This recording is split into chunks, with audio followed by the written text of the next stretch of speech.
Yeah. This is the Legacy League. Tell me where your legacy be. Yeah. Welcome back to the Legacy League's post-game show. We had a great Week 6 Connecticut slate of action. I'm your host, Greg Horne. I'm here with Quinn, and we've become kind of a duo. It's been us these past few weeks. How you doing, Quinn? I'm doing pretty good. How are you? Yeah, I'm doing good. We had some great games last week. You know, it's right in summer. The weather's looking good. I can see outside my window now. And, a lot of big shots. But before we get into the games, I just want to give, show the people that are watching just how crazy this year has been. If you look at the standings now, before I do this, I know the bottom two teams are 1-5, but if you really look how close everything's been, I mean, TMC has the one loss of the year, but their one loss is to 20 by Flint. Flint's two losses are to Trailblazers and Get Money. It's just all jumbled at the top. And then even Snipe Squad and the back outside boys, if we go to, their teams, I mean, some of these games, these are not blowouts here. These are very, very close battles, especially for back outside boys. And then look at Snipe Squad. They have a few more blowouts in here, but they've had a few games that they've been really close too. So I just wanted to really highlight before we get into it just kind of how close and competitive this league has been, in the past few years. Last year we kind of had Yaga running away with things, and, one year we had Flint taking it, and then Shocker City. I'm sure Rasinski will love me mentioning those teams. So, we had, even going back to when I was an intern, we had a team with the Monstars, Chasers. There's always usually a heavy favorite, and I think this year it's cool to see that, if you ask a lot of the interns, I think, most of them might not right now might pick Run TMC, but you could really go with a lot of these teams to kind of end up winning the championship. So I just wanted to highlight how crazy and competitive this year is and how it's been. I just wanted to give a shout out to that because, if you're not doing anything Thursday night, come see a Legacy League game. Why not, But let's get into the actual action of Week 6. I wanted to shout out all 8 teams. You guys are playing great, and I can't wait to see how the second half of the season really goes. But to start out with the first game, we had a crazy game, and I just want to where to even get into it? We had Run TMC taking down Family First, and this was an insane game. We had a double overtime, and for those of you who don't understand how double overtime works in Legacy Leagues, it is sudden death. So there's a tip-off, and then the first team to score a basket does win. That's only for the regular season, and in the playoffs, it just gets continuous OT. But as you see in this one, this was a grueler, and I think just to first shout out, TMC's depth is huge. They only had 5 guys today, and they really took it in stride and played really, really well. Just, no Joey, who hasn't been here obviously a lot, no Eric, no Craig, who's been here a majority of the games, no Rel, and, they just really didn't miss a beat. But the problem came in the third and fourth quarter for Run TMC. It seems like maybe they ran out of gas, and that's a common theme in this league. When you have only 5 or 6 guys, there's a lot of running, a lot of space, especially because we play 4-on-4.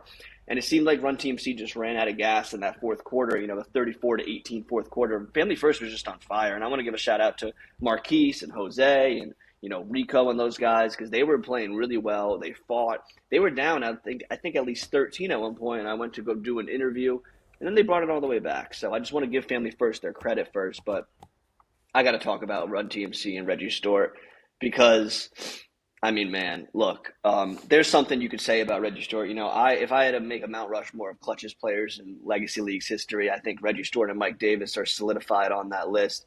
And, what can Reggie not do? He'll drive to the hole. He'll slam it on your head. He can hit a step-back 3. He'll drive by you in a flash.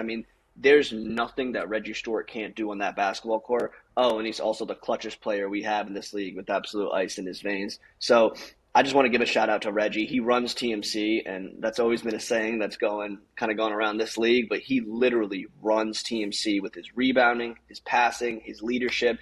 He's always getting guys involved. I saw him before the game go up to Eric Singleton and say, Eric, we need you tonight. We need you to be aggressive. And that's what Eric Singleton did. He had a great game. And I just think Reggie Stewart really is a leader. He's got ice in his veins. That's what Reggie does. When you need a big-time shot and you need someone to hit a 3, get a bucket, make the right play, even get a steal, that's what Reggie Stewart does. He always shows up in the big-time moments, making big-time plays. and that's why Reggie runs TMC. But Quinn, I know you didn't see this game, but I'll kind of let you say a few things if you want. You see anything you like from Run TMC or Family First? I mean, shout out Family First. They played a great game against Run TMC. Yeah, for sure. I mean, I caught I caught the overtime and the last points of the game. Definitely, it's good to see Family First. They look confident out there against this Run TMC team. Man, it's good to see, even with Run TMC only having 5 players, and they sort of up like 13-15, and Family First came back. They still held on and stood their ground. So that's a good sight to see, and I'm not really worried about this TMC team. They're top of the league right now. And as for Family First, I think this is a good sign. Even though they had the loss, I think this is a good sign for them. Just the mere fact that they were able to hang on, come back, force an overtime, force a double overtime. I like this Family First team. I think they're going to look good in the playoffs. Yeah, no, I agree. I think they're getting hot at the right time. I think they're really starting to figure things out. And so shout out Family First, shout out my guy Rico. You guys are doing great things. Just keep pushing. There's nothing wrong with the double OT loss to TMC where Reggie Stewart hits a dagger from almost half court. So keep doing your thing, Family First. But speaking of family, we're going to get to the next game, and this was another big one. My Flint Tropics family, near and dear to my heart, and they were a little shorthanded in this game, and Get Money ended up taking it. And when you play Get Money, you can't be shorthanded. You just got to be on your A game. And one of the things I think, I've seen Get Money and Flint play. I've seen Get Money play 2 years now. I've seen Flint play probably 4 or 5 years. They both play very similar. They both play very physical basketball. Get Money's not afraid to get physical and Val, and I think this is just a funny matchup because they're two just big teams going at it. But Quinn, you were on this court. What did you see, and how did Get Money end up taking this one?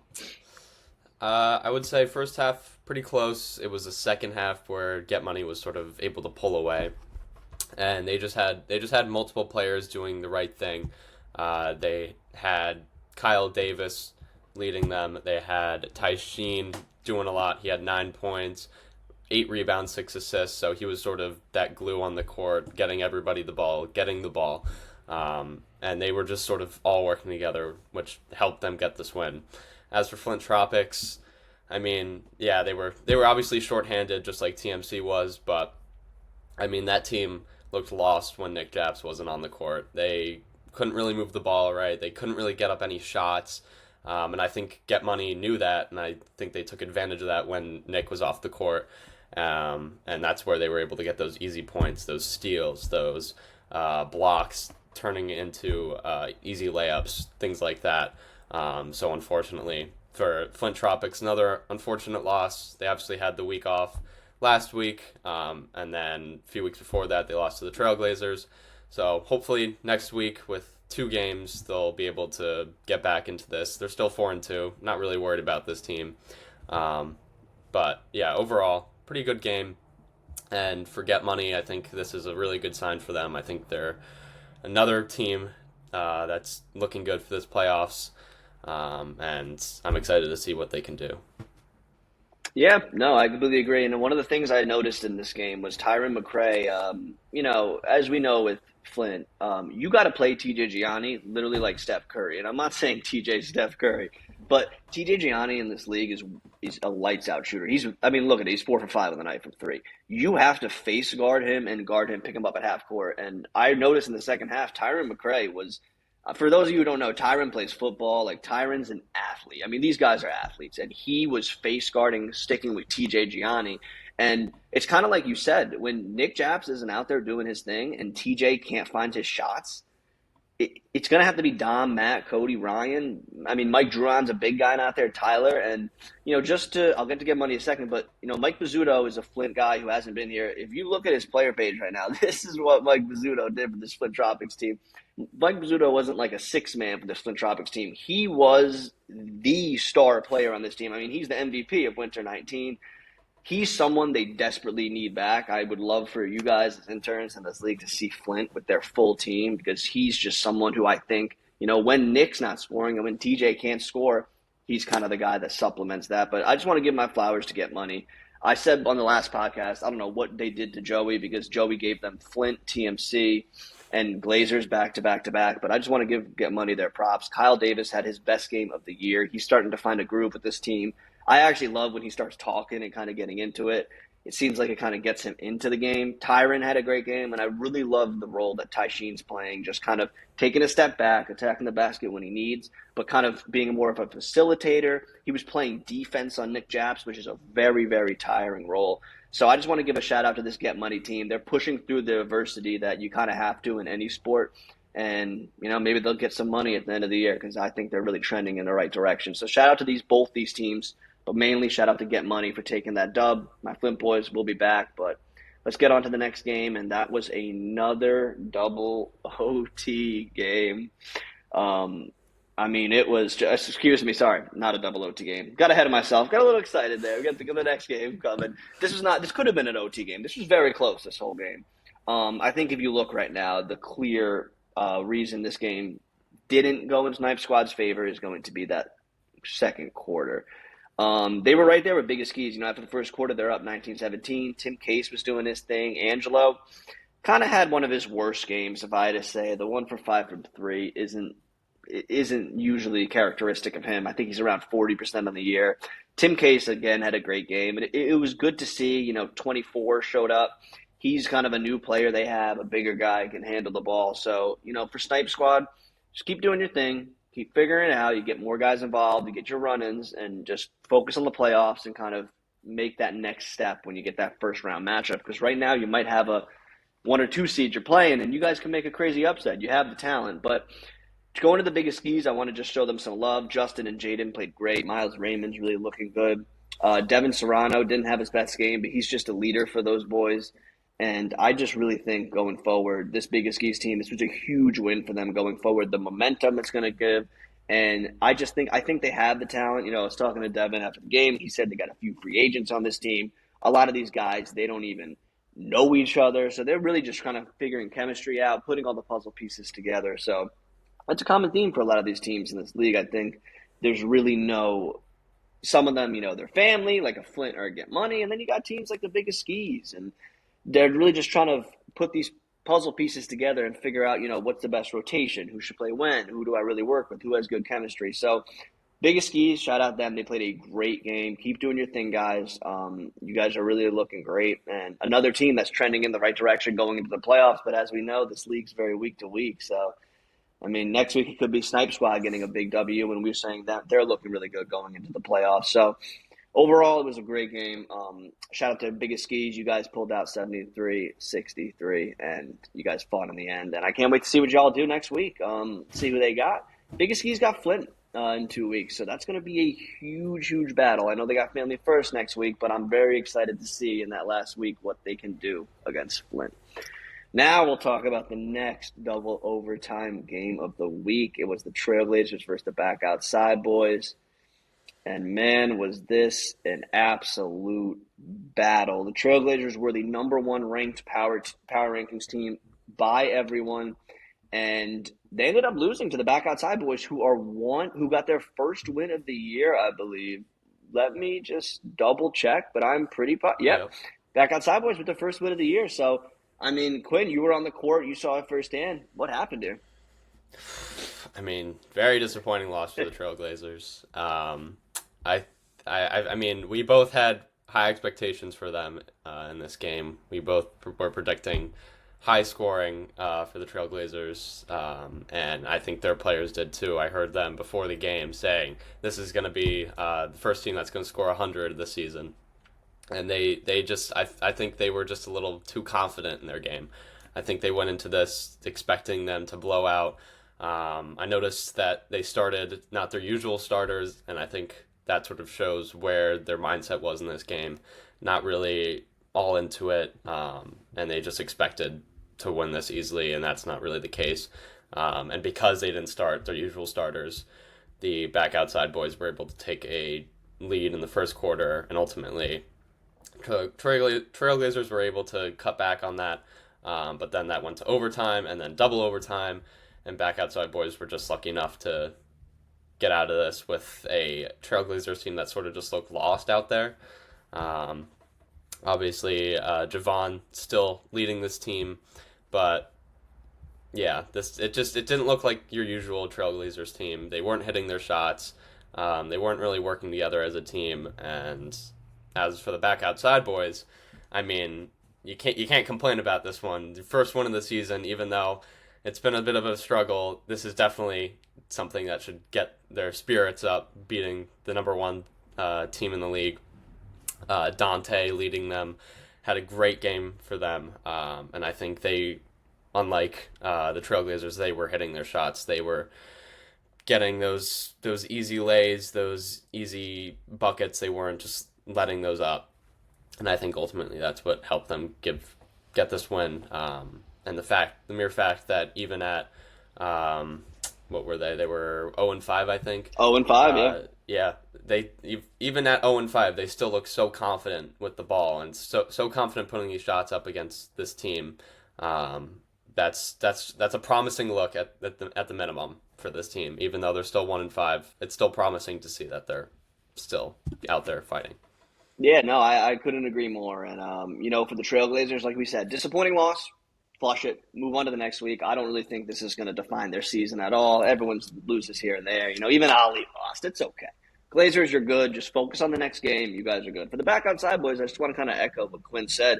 I mean, look at their schedule here. They lost 49-46 week 1, 74-68 to Flint. Like, look at these losses. These are all they could easily be 5-1 right now. A few of these games went the other way. So I just think for the back outside boys, they're really on the right path. I mean, they got a really hard end of the year with Get Money and TMC, but that's why I think they're going to be battle tested. There's not going to be a team that's more battle tested than back outside boys because they play everyone tough.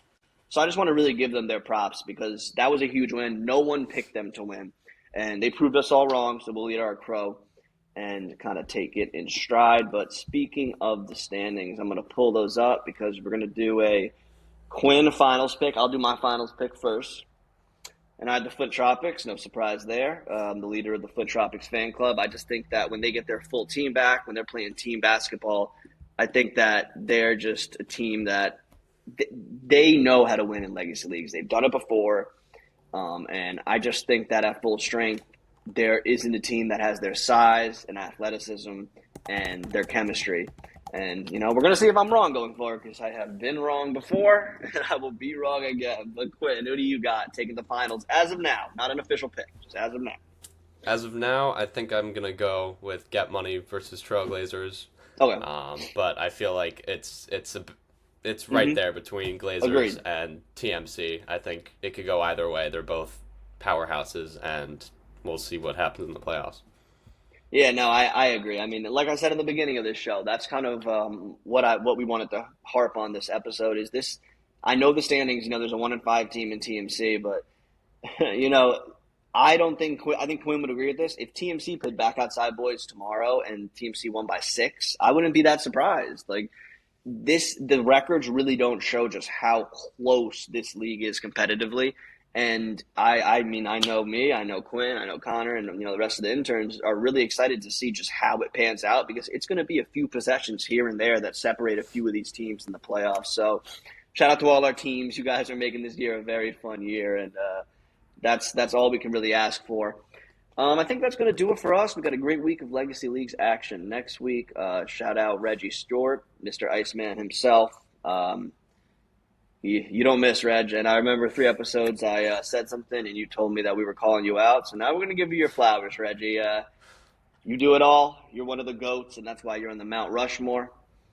For me, Greg Horne, Flint's #1 fan. For Quinn and his Get Money Trailblazers finals prediction. We're all locking in predictions here, but we will get finals predictions when the playoffs start that are official. But for me, Greg, for Quinn, from everyone at Legacy, shout out to Joey. We really appreciate you guys, and we'll see you guys next week for Week 7.